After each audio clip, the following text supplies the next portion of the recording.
അൽത്താഫ് സലീം സംവിധാനം ചെയ്ത ഓടും കുതിര ചാടും കുതിര എന്ന സിനിമ കണ്ടു. സത്യത്തിൽ എനിക്ക് കുതിര ഓടിയുമില്ല ചാടിയുമില്ല. ഫഹദ് ഫാസിലിനെയും കല്യാണിയും പോലെ നല്ല 2 ആർട്ടിസ്റ്റുകളെ കിട്ടിയിട്ടും ഒന്നും ചെയ്യാൻ പറ്റിയില്ലല്ലോ എന്നതാണ് ഈ സിനിമ കണ്ടപ്പോൾ എനിക്ക് തോന്നിയത്.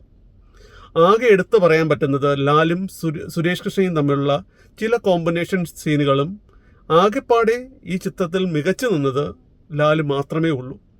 ഫഹദിനെ കയ്യിൽ കിട്ടിയിട്ട് ഒന്നും ചെയ്യാൻ പറ്റാത്ത ഒരു ക്യാരക്ടർ കൊടുത്ത് സത്യത്തിൽ ഈ ഓണത്തിന് മലയാളി പ്രേക്ഷകരെ നിരാശപ്പെടുത്തിയിരിക്കുകയാണ് സംവിധായകൻ്റെ മുൻ ചിത്രമായ നിവിൻ പോളി ചിത്രത്തിൽ കണ്ട രസങ്ങളും എല്ലാം ഓർമ്മിച്ചുകൊണ്ടാണ് മലയാളികൾ ഈ സിനിമയ്ക്ക് ടിക്കറ്റ് എടുത്തത്. കല്യാണി പ്രിയദർശൻ ഒരു രക്ഷയുമില്ല.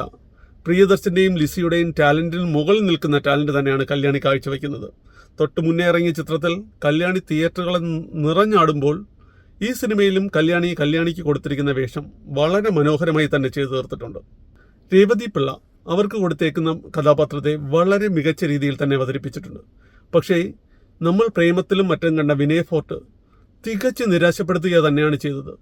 എന്തിനോ വേണ്ടി ഒരു ക്യാരക്ടർ അതിൽ ഉണ്ടാക്കുകയും എവിടെയൊക്കെ ഒരു തള്ളിക്കയറിയതുപോലെയും വിനയ് ഫോർട്ടിൻ്റെ കോമഡികളൊന്നും നമുക്കങ്ങോട്ട് രസിക്കാതിരിക്കുന്നു എന്നതാണ് സത്യം.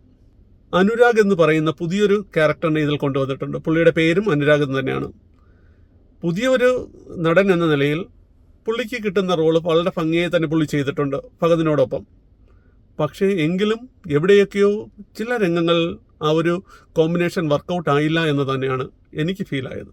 ജിൻഡോ ജോർജിൻ്റെ സിനിമോട്ടോഗ്രഫി വളരെ മികച്ചത് തന്നെയായിരുന്നു. നല്ല ഒരു ദൃശ്യാനുഭവം നൽകാൻ അദ്ദേഹത്തിന് കഴിയുന്ന പരമാവധി ശ്രമിച്ചിട്ടുമുണ്ട്. ജസ്റ്റിൻ വർഗീസിൻ്റെ സംഗീതം സത്യം പറഞ്ഞാൽ നിരാശപ്പെടുത്തിയെന്ന് തന്നെ പറയാം. ലാല് പാടുന്ന ഒരു പാട്ടാണ്. അതാണെങ്കിൽ ആർക്കും ഒട്ടും മനസ്സിലായുമില്ല. പിന്നെ സംഗീതത്തിൻ്റെ ചെറിയ പച്ച കൊണ്ട് ആ പാട്ട് പിടിച്ചു നിന്നു. നിതിൻ രാജിൻ്റെ എഡിറ്റിംഗ് വളരെ മനോഹരം തന്നെയായിരുന്നു. സംവിധായകൻ ചിന്തിച്ചത് വളരെ ബുദ്ധിപൂർവമായ ആൾക്കാർ ചിന്തിക്കുകയും വളരെ വേറൊരു ലോകത്തേക്ക് ആൾക്കാരെ കൂട്ടിക്കൊണ്ടുപോവുകയും ഒക്കെ ആയിരിക്കും.